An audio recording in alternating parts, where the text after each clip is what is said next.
Osnovna škola Vuk Karadžić u Knjaževcu ove godine bila je organizator i domaćin svečanog obeležavanja Dana Svetog Save. Tim povodom u Domu kulture održana je svečana akademija pod nazivom Svetosavlju u čast, u kojoj su učestvovali sadašnji učenici škole, ali i bivši đaci koji danas rade kao nastavnici. Sabirajte se pred oltarom, pred krstom, pred plamenom sveće i mirisom tamjana i pamtite otkud ste, ko ste, da vam se putevi ne pogube pred korakom. Predstavnike Srpske pravoslavne crkve, Ministarstva prosvete, lokalne samouprave, učenike, roditelje, prosvetne radnike, kao i sve prisutne, pozdravila je direktorka škole Dragana Ljubisavljević, naglasivši da Sveti Sava nije samo deo istorije, već temelj srpske kulture, prosvete i moralnih vrednosti.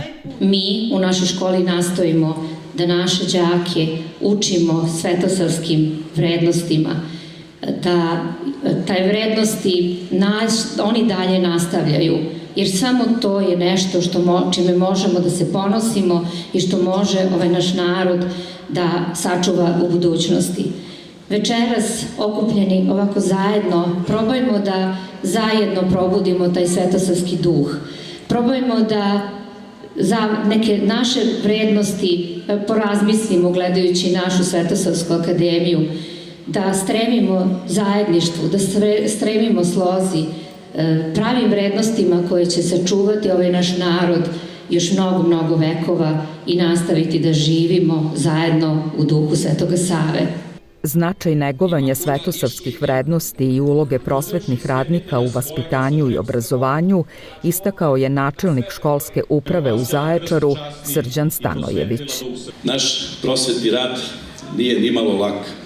Često je ispunjen raznim zahtevima, odgovornostima, pritiscima, velikim očekivanjem, ali je ispunjen i smislom, jer mali broj poziva ima mogućnost da tako utiče na život drugih ljudi, kao što to mogu vaspitači, učitelji, nastavnici i profesori. Mi u školskoj upravi svakodnevno se trudimo da vam budemo podrška, oslonac i partner u rešavanju raznih problema, ali i u unapređivanju našeg sistema prosvetnog. Vama, prosvetni radnici, zaista neizmerna zahvalnost za svoj trud i rad koji činite da obrazujete i vaspitavate ovu našu decu, da budu pre svega dobri, pošteni, odgovorni, ali i slobodni ljudi. Prethodna godina nije bila laka, bila je puna iskušenja i izazova.